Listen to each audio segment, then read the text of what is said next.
testimonio bueno y que podemos aprender de ahí. Pero no hay nada mejor que aprender de lo que el Señor nos enseña, de lo que realmente nos edifica, que es a través de su palabra, que es a través de la Biblia. Así que yo invito a los jóvenes, a los niños, ¿verdad? Antes de continuar, jóvenes y niños, ¿tienen clase el día de hoy? ¿No? Hoy día de hoy van, sí, ¿verdad? Muy bien, gracias mi hermana. Van los niños, por favor, acompañan a los niños y después usted puede regresar para que así, gracias mis hermanas por ayudarnos, bendiciones. Los niños y los jóvenes van también a su clase. Entonces, vuelvo a decir, mis hermanos, de repente los testimonios, de repente las experiencias que nosotros tenemos como cristianos, lo que Dios ha hecho a través de experiencias que hemos vivido o testimonios que podamos contar, son buenos, porque ahí podemos ver muchas veces el propósito de Dios en nuestras vidas. Sin embargo, la palabra de Dios debe ser el fundamento para vivir nuestras vidas cristianas, para saber lo que realmente el pueblo de Dios, de qué manera debe conducirse o cómo debe ser nuestra relación con Dios. Entonces el fundamento de nuestro caminar siempre será la palabra de Dios, siempre será la Biblia, ya sea el Antiguo Testamento o el Nuevo Testamento. Y eso es lo que queremos siempre cuidar en este lugar. Queremos ser fieles a la palabra, queremos siempre estar comprometidos, que sea el mismo Señor instruyéndonos. Así que el día de hoy vamos a tratar de tener las distracciones menos posible para edificarnos, para tener y sacarle provecho de lo que es importante de la palabra. Y vamos a orar antes de eso. ¿Qué les parece si me acompañan? Usted dirá, en esta iglesia oran mucho. Es verdad, oramos bastante. Y sin oración no hay nada, porque es el momento de entrar en esa intimidad en el Señor para que comience a orar en el Espíritu nuestras mentes. Y no nos ponga nuestra mente ocupada. Ay, que voy a cocinar saliendo de este lugar. ¿O a dónde me va a llevar mi esposo a comer? ¿Verdad?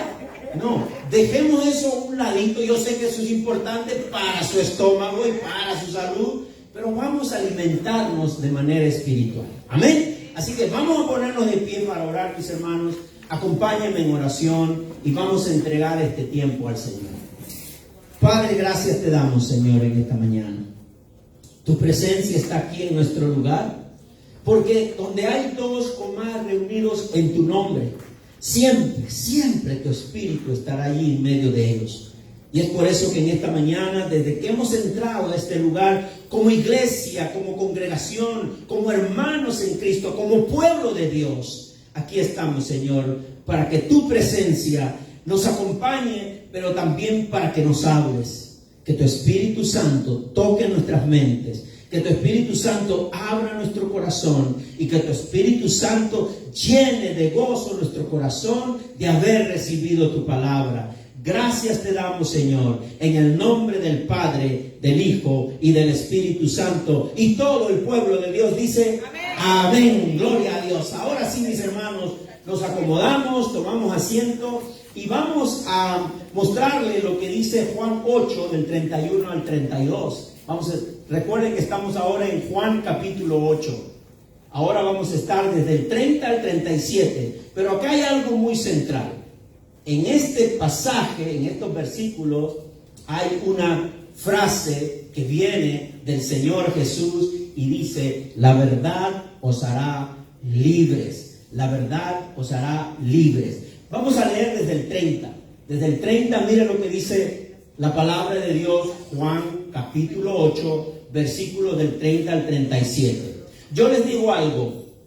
Lo que usted ve escrito aquí, o es Reina Valera del 60 o es Nueva Versión Internacional. Si en algún momento se dificulta que usted tenga que encontrar rápidamente los versículos, simplemente apúntelo y léalo desde aquí. Mi hermano, usted va a ver que lo que está escrito ahí está exactamente, si es Reina Valera, exactamente como tiene su Biblia, y si es Nueva Versión Internacional, igualmente. Así que vamos a leer lo que dice del 30 al 37. Mientras aún hablaba, hablando de Jesús, ¿verdad? Mientras aún hablaba, muchos creyeron en él. Jesús se dirigió entonces a los judíos que habían creído en él y les dijo: si se mantienen fieles a mis enseñanzas, serán realmente mis discípulos y conocerán la verdad, y la verdad los hará libres. Nosotros somos descendientes de Abraham, le contestaron, y nunca hemos sido esclavos de nadie. ¿Cómo puedes decir que seremos liberados? Ciertamente les aseguro que todo el que peca es esclavo del pecado, respondió Jesús. Ahora bien, el esclavo no se queda para siempre en la familia, pero el hijo sí se queda en ella para siempre. Así que si el hijo los libera, serán ustedes verdaderamente libres. Yo sé que ustedes son descendientes de Abraham. Sin embargo, procuran matarme porque no está en sus planes aceptar mi palabra, dice Jesús. Este diálogo, esta conversación con esos judíos durante la fiesta de los tabernáculos continúa después del versículo 37. Pero también es parte de lo que Jesús estuvo conversando anteriormente, y cuando Jesús perdonó y le dijo a la mujer que cometió adulterio, le dijo: vete y no peques más. Entonces el diálogo todavía no ha acabado. Esto es parte del diálogo, que es importante examinar lo que dicen los versículos del 30 al 37, porque estos versículos son parte de lo que dijimos el domingo pasado. El pasaje nos dice que muchos judíos creyeron. Tomen en cuenta eso. Mientras aún hablaba, Jesús estaba hablando, muchos creyeron en él, dice la palabra. Y si cerramos nuestras Biblias y nos vamos a nuestra casa leyendo solo el versículo 30, vamos a tener una percepción equivocada de que la palabra dice que muchos creyeron en él, y vamos a tener esa percepción de que ellos fueron salvos, que creyeron en Jesús como el Mesías, que aceptaron la salvación y que vieron a Jesús como su Redentor y como el camino de salvación. Guess what? No es una percepción correcta. Porque si usted lee el versículo 37, son los mismos judíos de la cual se refiere la palabra que dice que creyeron en Jesús. Y el versículo 37 que dice: yo sé que ustedes, le dice Jesús a ellos mismos, yo sé que ustedes son descendientes de Abraham, sin embargo, procuran matarme, porque no está en sus planes aceptar mi palabra, les dice Jesús. A los mismos judíos que pensaban, ¿verdad? O que dice la palabra, que creyeron en él. Mis hermanos, nos damos cuenta el día de hoy que debemos tener cuidado cuando miramos un versículo bíblico, porque ahí no queda lo que trata de decir la Biblia. Pero más allá de eso, lo que más nos importa es todo el contexto total. Entonces vemos en estos 7 versículos de hoy que la Biblia propone que solo en Jesucristo se encuentra la verdad. ¿Cuántos dicen amén? Amén. Amén. Solo en Jesucristo se encuentra la verdad. Amén. Amén. Gloria a Dios. Y esa verdad ya había sido anunciada desde el Antiguo Testamento. Solo en Jesucristo se encuentra la verdad. Y esa verdad ya había sido anunciada desde el Antiguo Testamento, y esa verdad hace libre a toda persona esclava del pecado. Gloria a Dios. Ese es el contexto de estos versículos. Entonces, miremos con detenimiento los versículos 31 y 32. El 31 dice: Jesús se dirigió entonces a los judíos que habían creído en él y les dijo: si se mantienen fieles a mi enseñanza, serán realmente mis discípulos. Esa es la propuesta de Jesús. Si se mantienen fieles a mi enseñanza, dice Jesús, serán mis discípulos. Yo no sé cómo usted lo toma eso el día de hoy, pero Jesús le está hablando. Y Jesús está diciendo, si nos mantenemos fieles a su enseñanza, a la enseñanza de Cristo, al Evangelio de Jesucristo, que se encuentra en el Nuevo Testamento de manera más clara, nos está diciendo que conoceremos la verdad y la verdad nos hará libre. Mantenernos fiel a lo que Jesús enseña. En resumen, las enseñanzas de Jesús revelan la verdad y la verdad hace libre. Y la verdad hace libre, palabra de Dios. Pero ¿saben qué? Quizás algún judío habría preguntado, un momento, tú dices que tus enseñanzas nos harán libres, pero ¿qué hay de las enseñanzas del Antiguo Testamento, de las que hemos caminado por 400 años y seguimos siendo fieles? ¿Qué hay de esas enseñanzas? ¿Esas enseñanzas no son la verdad? ¿Esas enseñanzas no nos hacen libres? Creo que algún judío hubiera preguntado eso. ¿Qué hay de las enseñanzas del Antiguo Testamento, Jesús? ¿Eso no es la verdad? ¿Qué hay de esas enseñanzas? ¿Esas enseñanzas no nos hacen libres? Mis hermanos, el Antiguo Testamento es la palabra del Padre. Y también es la verdad. Entonces, ante esa propuesta de Jesús, es que los que permanecen en su palabra conocerán la verdad. Entonces, ahora hago la pregunta en este lugar: ¿en cuál de las enseñanzas hay que permanecer? Yo no sé si usted tiene esa confusión, pero en los comienzos de mi vida cristiana tuve esa confusión. ¿En qué enseñanza me voy a apegar a ser fiel? ¿En la del Antiguo Testamento o en la del Nuevo? Es que ese es el problema cuando dividimos esos dos testamentos. Y a veces estamos viviendo en el Antiguo y otras veces estamos viviendo en el Nuevo. Y siempre no hay un puente que una esos dos testamentos. Bueno, eso es lo que el Señor le está hablando a los judíos. Y es por eso que los judíos se ofenden. Porque ¿a cuál de las enseñanzas hay que permanecer? ¿En el Antiguo Testamento o en el Evangelio de Jesús? Por eso digo, ¿usted se ha hecho esa pregunta alguna vez? En el estudio bíblico esa pregunta sale a cada rato. A cada rato. La única manera de encontrar la respuesta, ¿sabe cómo es? Mirando toda la Biblia. Simple. Mirando toda la Biblia. Ahí está la respuesta. Usted no necesita ir al seminario, ser teólogo para entender que la Biblia es una sola. Y sabe una prueba de lo que es una sola. La Biblia es una sola, es un solo mensaje, es un solo plan de Dios. Dios no tiene dos planes, tres planes. Dios tiene un solo plan que empezó desde el principio. Déjenme leer Isaías, capítulo 53, versículos 5 y 6. Mire lo que dice Isaías, en el que sigue mi hermano. Usted la acaba de leer, mi hermano Ángel. Mas el herido fue por nuestras rebeliones, molido por nuestros pecados. El castigo de nuestra paz fue sobre él, y por su llaga fuimos curados. Todos nosotros nos descarriamos como ovejas, cada cual se apartó por su camino, mas Jehová cargó en él el pecado de todos nosotros. Versículo 10. Con todo eso, Jehová quiso quebrantarlo, sujetándolo a padecimiento. Cuando haya puesto su vida en expiación por el pecado, verá linaje, vivirá por largos días, y la voluntad de Jehová será en sus manos prosperada. ¿Cuántos dicen amén? Amén, gloria a Dios.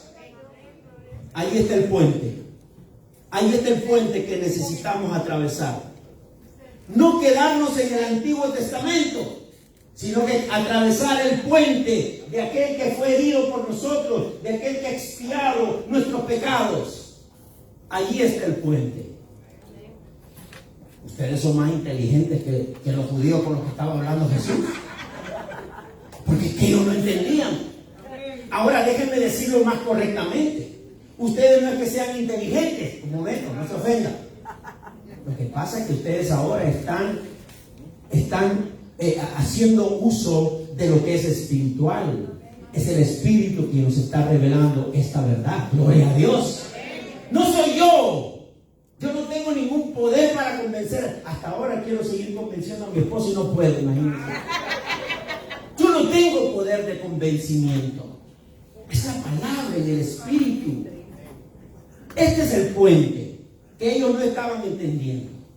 Mis hermanos, mis hermanas, eso dijo Isaías, profetizando lo que Dios estaba mostrando a su pueblo desde Isaías acerca de Jesucristo, que sería el Salvador del pueblo de Dios.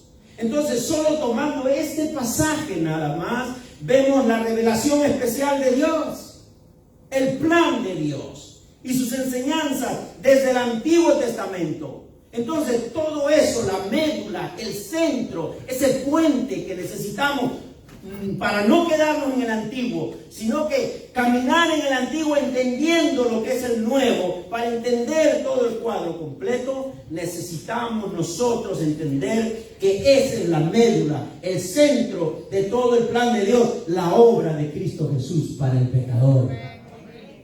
La obra de Cristo Jesús. Mi hermano, desde Génesis, desde el primer libro hasta el último libro, el centro del plan de Dios es Jesucristo. Leamos Génesis 3:21. Vamos al comienzo. Dice Génesis 3:21. Y Jehová hizo al hombre y a su mujer túnicas de piel y los vistió. Apenas habían cometido pecado Adán y Eva, se dieron cuenta de su desnudez. Y su desnudez simbolizaba el pecado que habían cometido. Ahora se sentían y se veían pecadores. Estaban avergonzados a tal punto de esconderse en una cueva. Casi digo una palabra que no debo decir aquí. Como puntos suspensivos. Se escondieron en una cueva, avergonzados de su desnudez. Y para no seguir avergonzados, se hicieron, se buscaron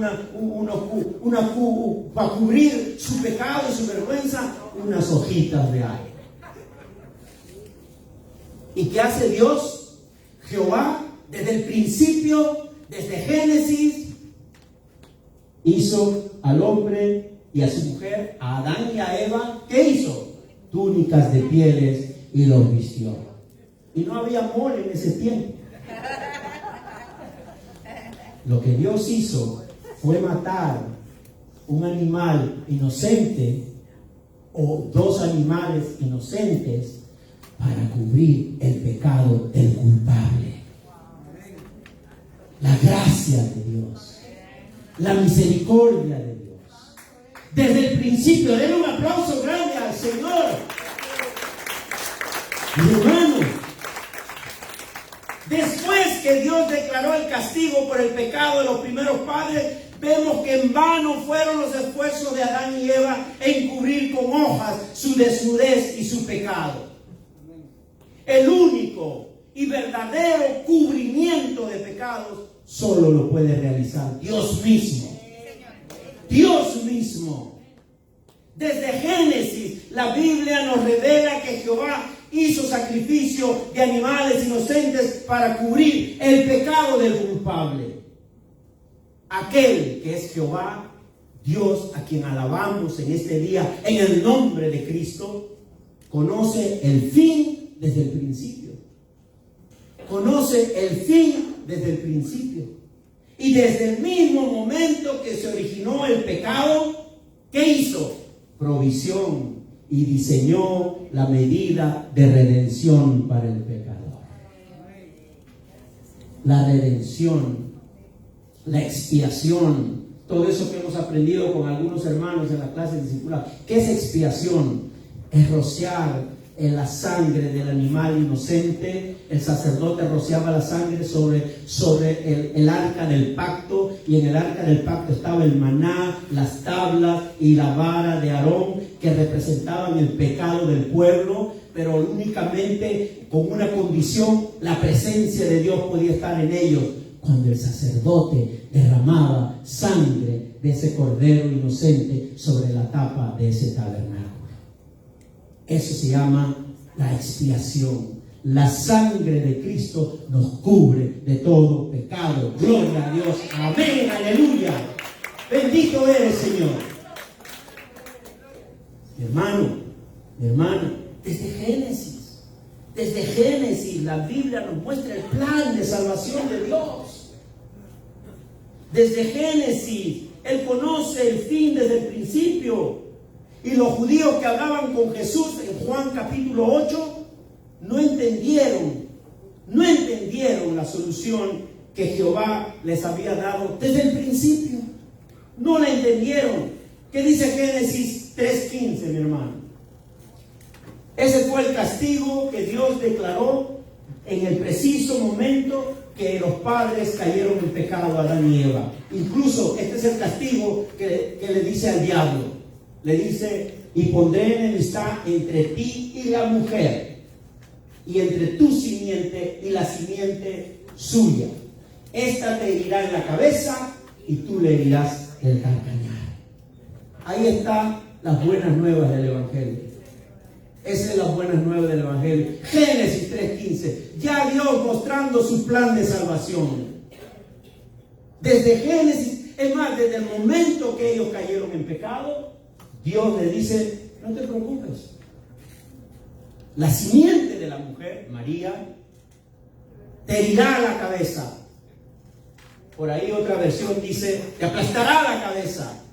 Pero Él te morderá el calcañar, hablando del diablo. ¿Qué quiere decir? Que Jesucristo iba a pasar sufrimiento por ti, por mí y por todos los que creemos en Él como nuestro Señor y Salvador.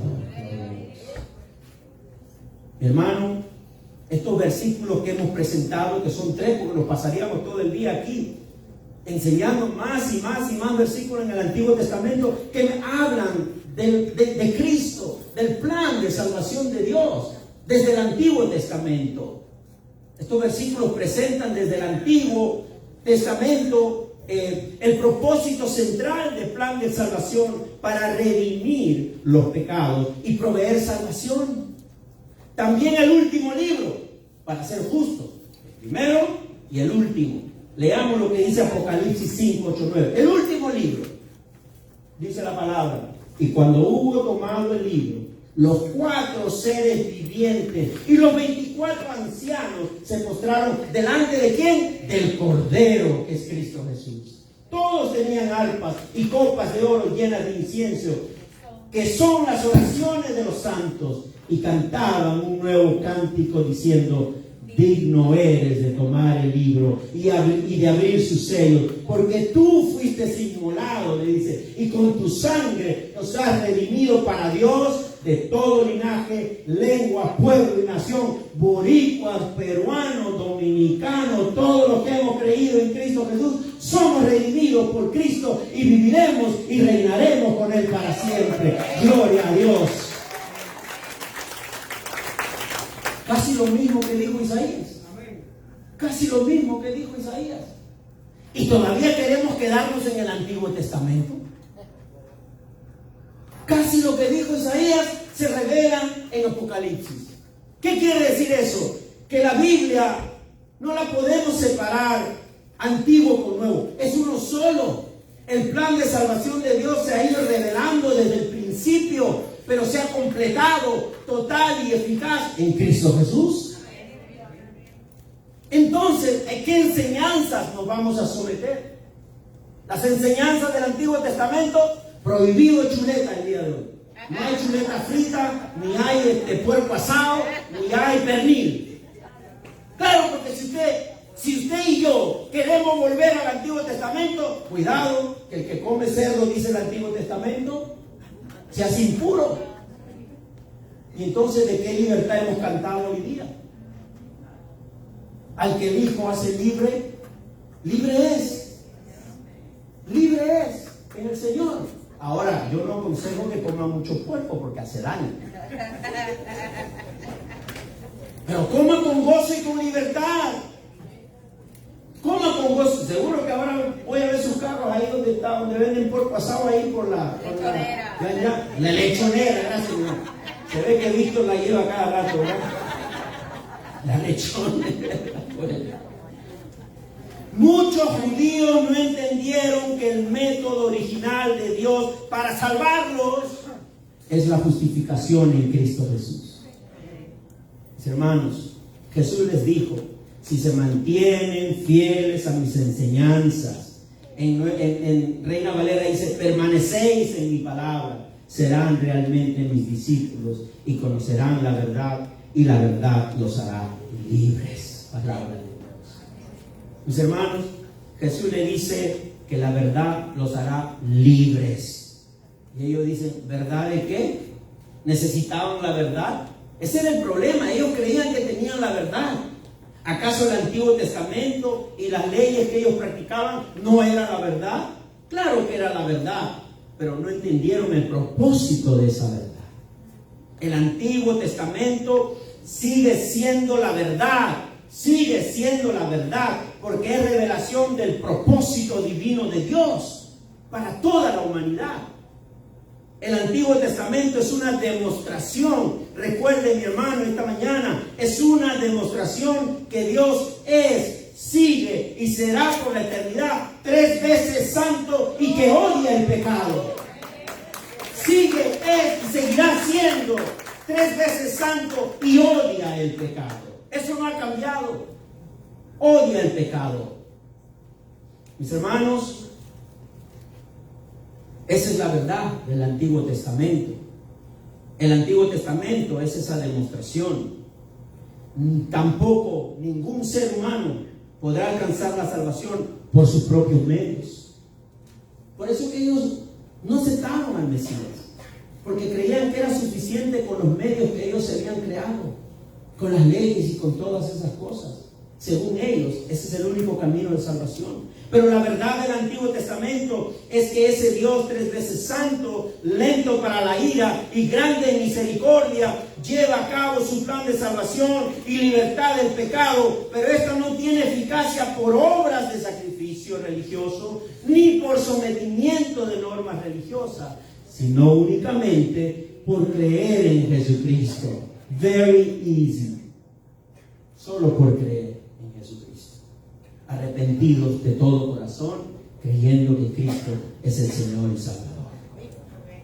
Mis hermanos, esa religiosidad que ellos reclamaban no les permitía darse cuenta de la verdad.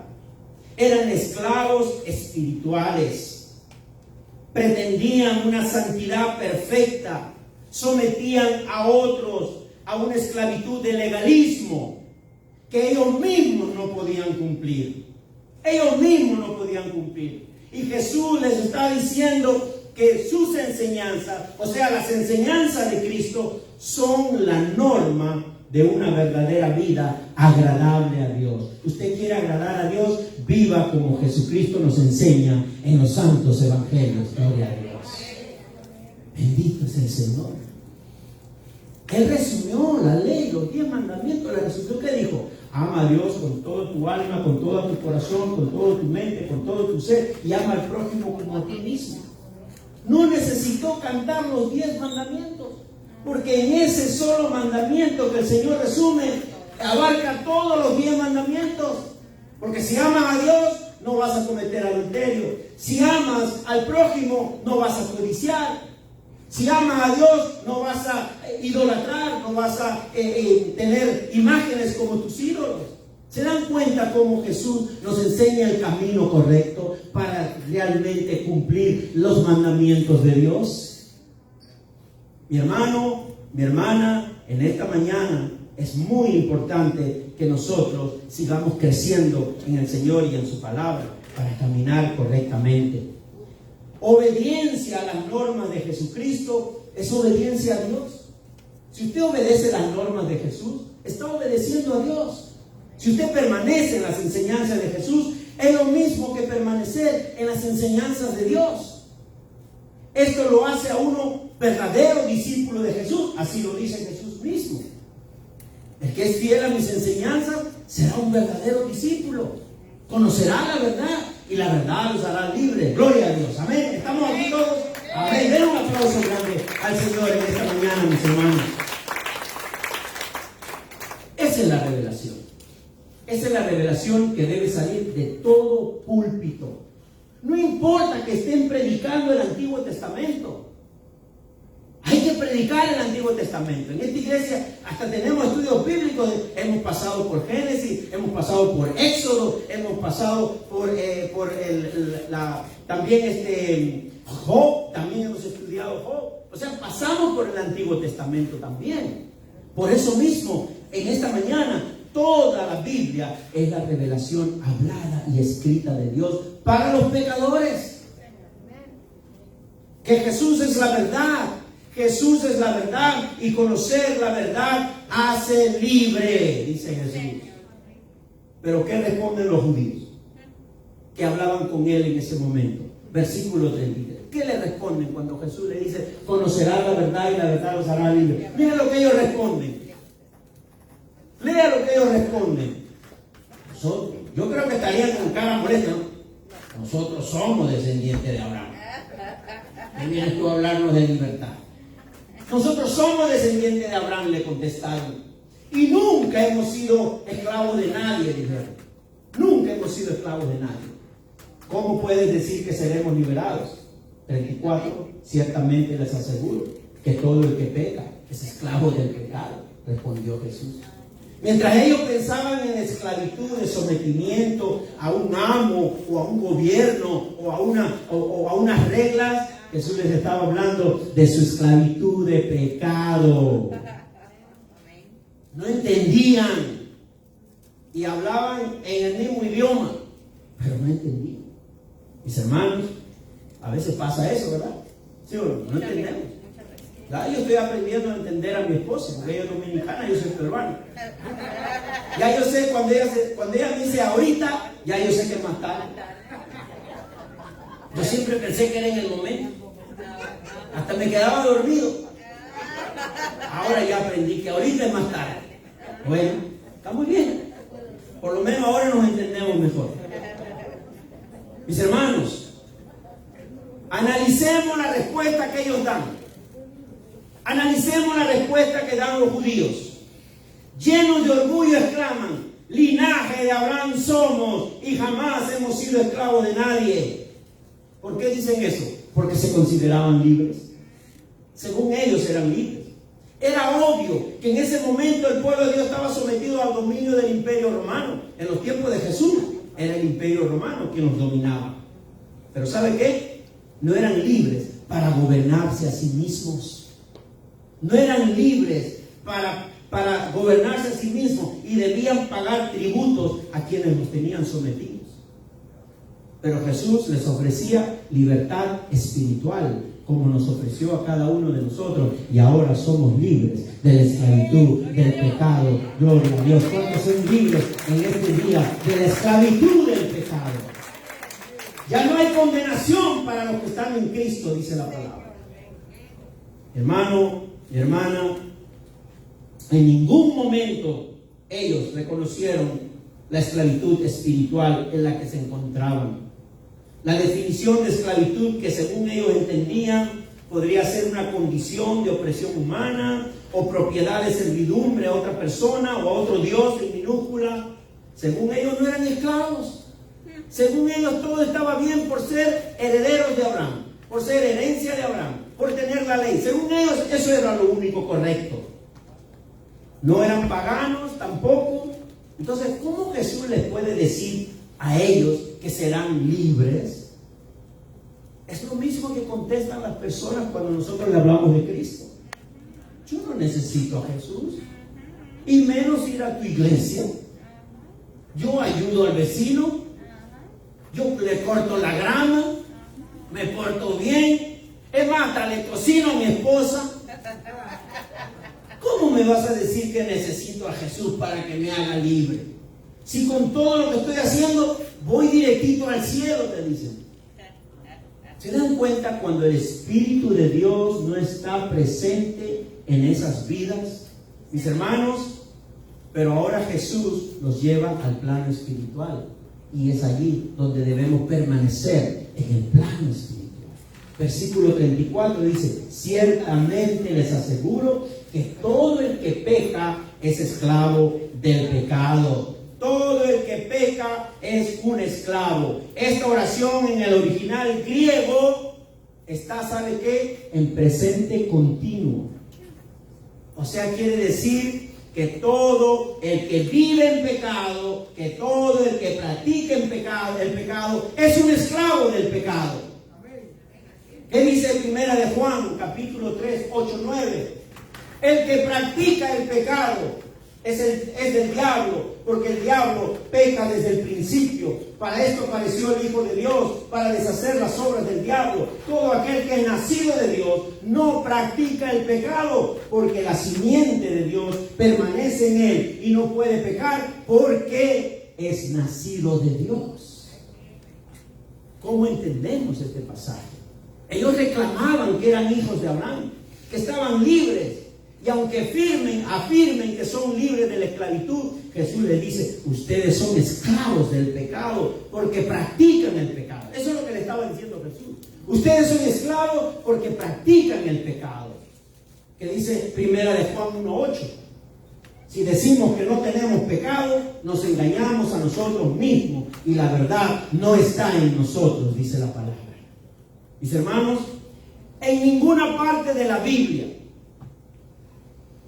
y dígame si está, pero en ninguna parte de la Biblia dice que el creyente nunca caerá en pecado.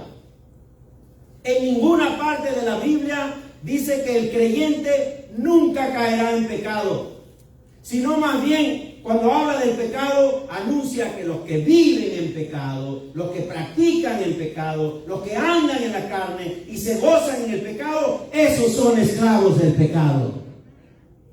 Y no son de Dios, son del diablo, dice la palabra. Los que practican, los que viven, los que andan, los que se gozan del pecado. Y están ahí, ¿verdad? Como un pastor dio un ejemplo, ¿no? Ya nuestra naturaleza, tenemos una nueva naturaleza. Dice que cuando cae un cerdo a un lodo y un cordero a un lodo, ¿qué es lo que va a pasar? El cordero está desesperado por salir de ese lodo. Esa no es su naturaleza. Pero ¿qué hace el cerdo? Está feliz de la vida, gozándose, quiere más lodo. ¿Se dan cuenta, mis hermanos? Hay que hacer la diferencia. El que practica, el que anda en la carne, el que vive en el pecado, el que se goza en el pecado. La Biblia no dice que ningún creyente nunca va a caer en pecado, no dice eso. Pero eso tampoco no es licencia para pecar. No es licencia, no le da a usted la libertad para pecar como usted quiere. Y si usted lo hace, examínese, porque la Biblia dice que usted es hijo de... Mejor lo dejo allí, léalo usted mismo. Es que no puede ser, mis hermanos. Somos del Señor, vivimos agradecidos a Dios por todo lo que Él ha hecho. ¿Cuántos agradecen a Dios por haber dado su vida por cada uno de nosotros en la cruz del Calvario? Usted vive en agradecimiento.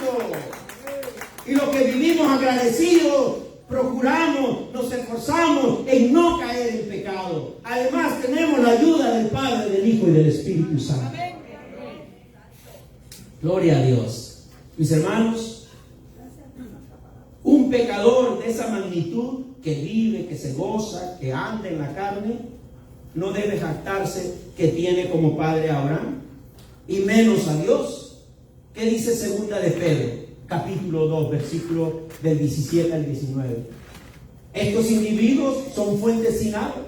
Así hablan de los que practican, viven, andan en la carne, se gozan del pecado. Son individuos, son fuentes sin agua, dice. Niebla empujada por la tormenta, para quien está reservada, ¿qué? La más densa oscuridad, pronunciando discursos arrogantes y sin sentido, seducen con los instintos naturales desenfrenados a quienes apenas comienzan a apartarse de los que viven en el error. ¿Qué hacen estos apóstatas, estos falsos cristianos, estos falsos maestros?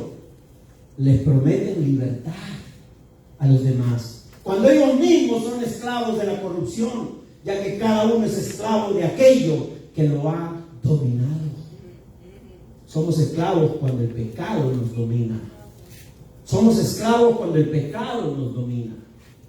Mis hermanos, mis hermanas, es esclavo porque está cautivo, es incapaz de liberarse de esa esclavitud por sus propios medios. Ni las obras, ni las prácticas religiosas y legalistas los va a liberar de esa esclavitud de pecado. Eso es lo que le estaba diciendo Jesús a los judíos. Ni su práctica religiosa, ni su práctica legalista los va a librar de eso. Esa no es solo la realidad de esos judíos, sino de todo ser humano que no ha recibido la gracia salvadora de Dios, que es Jesús. Esa es la realidad de todo ser humano en este momento. Los primeros padres, Adán y Eva, pecaron, y por ellos el pecado entró al mundo y toda la descendencia venidera. Yo hablaba una vez con un imán y con un rabino, y los dos están en desacuerdo conmigo. Uno me dice que yo soy pecador, que tu Biblia dice que yo soy pecador, y que Adán, que he recibido la herencia de Adán y de Eva, me decía el imán. Y yo le digo, sí, la Biblia dice eso. Me dice, ¿y yo qué culpa tengo que ellos hayan pecado? ¿Por qué me quieres echar ese muerto a mí? ¿Y qué me dijo el rabino? Me dijo, un momento, Carlos, a mí dime que soy pecador cuando me veas cometiendo un pecado. Y me dice, la Biblia tuya la acomodaron, la cambiaron, la acomodaron. Entre ellos mismos andan peleando. El rabino nos pelea con el imán. El imán dice, no es Jacob el heredero, es Isaac. Después el otro dice, no, es Ismael el heredero, porque Ismael nació primero. Y así se están peleando todo el tiempo. ¿No ven lo que pasa en Israel? Se siguen peleando. La Biblia la acomodaron, dice. No era Ismael, es Isaac el heredero, dice el judío. Y el imán, ¿qué dice? El musulmán dice, no, es Ismael, porque él nació primero. Y eso de que nació de la sirvienta de Abraham, eso es mentira, eso lo arreglaron. Lo acomodaron, ahí lo pusieron. Por eso mejor nos quedamos con Cristo. Nos quedamos con Cristo. Él nos une, Él nos hace entender. Él es la verdad, y la verdad nos hará libres. Gloria a Dios. El cristianismo no es una religión nueva. El cristianismo es la respuesta de Dios. Es el plan de salvación de Dios para el pecador. Desde Génesis. Gloria a Dios. Mi hermano. ¿Qué dice Romanos 5:12? O Salmo 51, déjame. Yo sé que soy malo de nacimiento, pecador me concibió mi madre, dice David. David se está confesando el día de hoy con nosotros. Dice que él era malo de nacimiento, pecador lo concibió su madre. Y yo me uno a eso. Yo también era igual. Y no sé si usted era, pero así dice la palabra. Y si usted cree en la palabra, pues tómelo eso como un tiempo para agradecer y darle la gloria a Dios. Bendito sea el Señor. ¿Qué dice Romanos, mi hermano? 5:12. Dice, bueno, dejémoslo ahí entonces. Vamos a entrar al 35, dejémoslo ahí. Porque en el 35, Juan 8:35 dice, ahora bien, el esclavo no se queda para siempre en la familia, pero el hijo sí se queda en ella para siempre, le dice Jesús. Después que los judíos responden, somos de Abraham, somos linaje de Abraham. Y Jesús, ¿qué le dice? Ahora bien, el esclavo no se queda para siempre en la familia, pero el hijo sí se queda en ella para siempre. ¿Qué quiere decir Jesús con eso? Según las leyes romanas, porque recuerden que en el tiempo de Jesús vivían sometidos a la ley romana. La redención, ¿qué es la redención? La redención es cuando alguien paga por ti y te hace libre y ya tú no tienes deuda. Eso se llama redención. Es un lenguaje de la corte. La redención era un acto por el cual una persona pagaba el precio de un esclavo para darle libertad. Esa era la redención con la que se manejaba en el Nuevo Testamento. Luego ese esclavo redimido, recuerden que existían los esclavos en aquel tiempo, ese esclavo redimido vivía su vida sirviendo a quien lo había liberado. Vivía su vida sirviendo a su amo, por gratitud, por amor, porque ha sido redimido, ha sido comprado. ¿Saben por qué vivía en agradecimiento toda su vida? Porque si el amo quería vender a ese esclavo y nadie compraba a ese esclavo, tenía que matarlo. Tenía que matarlo, según la ley romana. Tú podías tener un esclavo. Eso se llama redención. Compras la vida de ese esclavo. Y ahora él te sirve, es tu siervo. Pero cuando tú quieres deshacerte de él, lo ponen a la venta en la plaza pública. Pero si nadie lo quería comprar, tenía que matarlo. ¿Se dan cuenta de la importancia de ese versículo? Por eso, todo esclavo podía disfrutar por un tiempo de los privilegios de la casa del amo. Pero si el amo quería venderlo y nadie lo compraba o nadie lo redimía, su amo debía de quitarle la vida. ¿Y qué ha hecho Cristo por nosotros? Que éramos esclavos. ¿Quién nos ha comprado?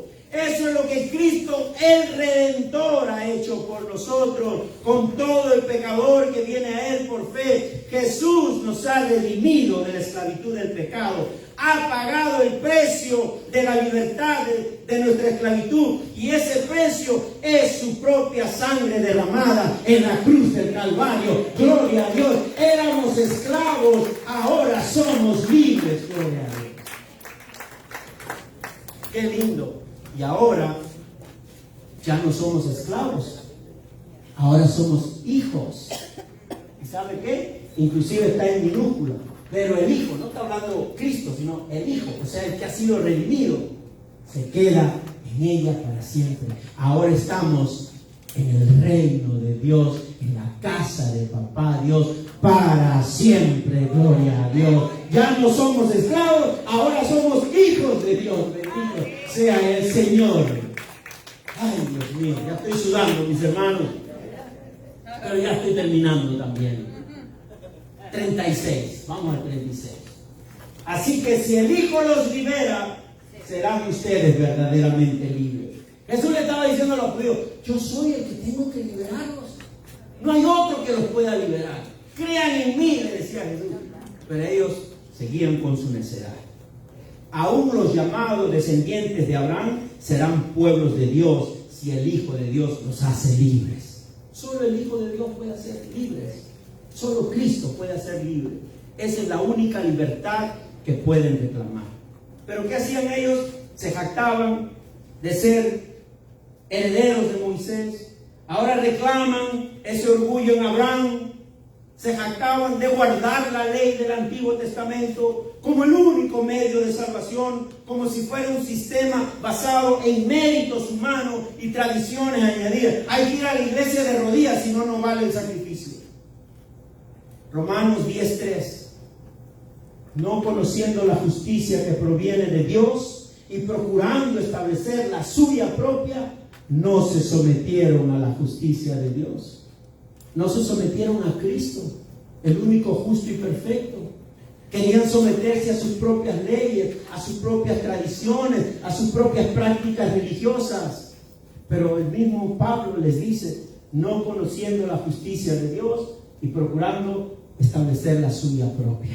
Interpusieron su propio camino. Seguían interpretando equivocadamente el propósito de la ley. ¿Cuál es el propósito de la ley? ¿Cuál es el propósito del Antiguo Testamento para todos nosotros cada vez que lo leamos? ¿Cuál es el propósito? Gálatas 3:23-26. Antes de venir esta fe, antes de venir nosotros a Cristo, la ley nos tenía presos. Usted dirá: un momento, pastor, a mí no. Yo las obedecí todas, como el joven rico. Según él las obedeció todas. ¿Pero qué le dijo Jesús? Vende todo y dáselo a los pobres. Ahí se fue rascándose la cabeza. Ay, ahora sí me da. ¿Quién obedeció la ley? ¿Quién obedece la ley? ¿Quién obedecerá la ley perfectamente? Solo Cristo. Hermano, antes de venir esta fe, la ley nos tenía presos, encerrados hasta que la fe se revelara. ¿De qué fe? Cristo Jesús se revelara. Así que la ley vino a ser ¿qué? ¿Cuál es el propósito del Antiguo Testamento? Vino a ser nuestra guía, encargado ¿a qué? A conducirnos a Cristo.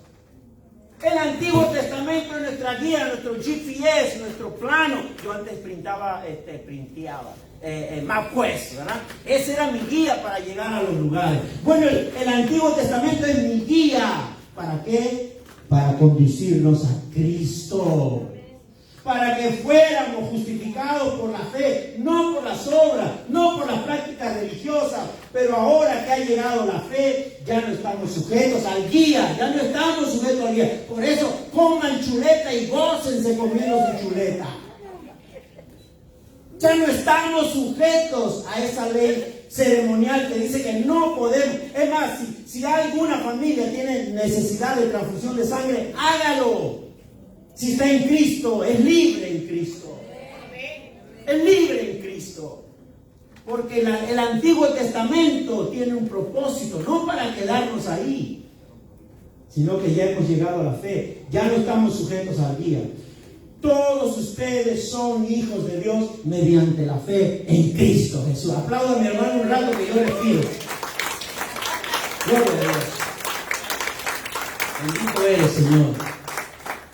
Hermano, cuando vino Jesús ofreciendo salvación, ellos pensaron que no tenían necesidad de Cristo. Así pensaban, no tenemos necesidad de Cristo. No entendieron que la Biblia presenta desde el Antiguo Testamento la revelación progresiva del plan de salvación de Dios para el pecador. Es una revelación progresiva, no se queda ahí, continúa hacia un buen propósito. Para todo judío, para todo griego, rico, pobre, etc. Mis hermanos, ¿por qué no hacemos un ejercicio? Yo voy a usar esta ilustración a ver si nos ayuda un poco. ¿Ok? Supongamos que toda la ley del Antiguo Testamento es un tren. ¿Ok? Supongamos que es un tren. ¿Quiénes han viajado en tren alguna vez aquí? Bueno, tenemos unos cuantos, ¿verdad? Muy bien. Han viajado en tren. Usamos el tren como un medio para viajar. Tenemos que llegar a un destino, ¿no es cierto? Entonces, solo nos interesa el tren para viajar y llegar al destino. Y cuando llegamos al destino, ¿qué hacemos? Cuando llegó mis hermanos, los que levantaron la mano, que se fueron del tren, ¿qué hicieron cuando llegaron a su destino? Se bajaron del tren. Ah, muy bien, se bajaron del tren. Abandonaron el tren. Recuerde que el tren es la ley y el Antiguo Testamento. Se bajaron del tren. Entonces, en la ilustración, el tren es el propósito de Dios que ha dispuesto para llevarnos a un destino. Dios dispuso guardar la ley en el Antiguo Testamento, que es el tren, el medio dado por Dios para llevarnos ¿a dónde? Para llevar a su pueblo al destino de la gracia salvadora y eterna que ya había dispuesto desde el Antiguo Testamento. Mis hermanos, desde el Antiguo Testamento, ese destino de la gracia salvadora y eterna se llama Jesús. Se llama Jesucristo. Ya el tren arribó. ¿Qué hicieron los hermanos? Se bajaron del tren, ¿sí o no? Ya el tren arribó. ¿Pero qué hicieron los judíos que hablaban con Jesús? ¿No se querían bajar del tren? ¿No querían salir del asiento? Se quedaron ahí en el Antiguo Testamento. Aunque el que manejaba, el que guiaba el tren, anunciaba por los parlantes: ya llegamos a Ponciana. No querían bajarse del tren. Mi hermano, bueno, acá no llega el tren, sí llega, ¿no? Bueno, llegará algún día, bueno, ok. Mi hermano, ¿cómo los cristianos se pueden quedar en el tren? Si usted se queda en el tren todo el tiempo, entonces no me diga que es cristiano, será un judaísta, será del judaísmo. Y de repente va a tener que ir a una sinagoga y no a un templo cristiano donde alabamos a Cristo. Mi hermano, mi hermana, eso es lo que Jesús les está enseñando al pueblo de Dios. Jesús era judío. No es que le estaba renegando de su raza. Él estaba enseñando el camino correcto para vivir una vida agradable a Dios. Bendito sea el Señor. El cristianismo no es una nueva religión que Dios inventó a la carrera. Ay, el pastor Palacio cometió un pecado y ahora ¿qué hago? No. El Señor tiene un atributo que se llama omnisciencia. Él lo conoce todo. Él conoce el fin desde el principio. Hermano, hermana, yo no sé cuánto esto le da a usted un gozo en su corazón. Y si usted realmente está gozándose en su corazón, alabe a Cristo en esta mañana. Alabe a Cristo, mi hermano, mi hermana. Porque Jesús dice, si se mantienen fieles a mis enseñanzas, serán realmente mis discípulos y conocerán la verdad, y la verdad los hará libres. ¿Cuántos dicen amén? ¿Cuántos le dan un aplauso al Señor? Póngase de pie esta mañana que vamos a orar, mis hermanos. Mi hermana, ayúdenme, mi hermana, y tú también, mi hermano, con la alabanza. Póngame, vamos a orar todos juntos. Ciérrenme ya la transmisión, mi hermano. Padre, gracias te damos.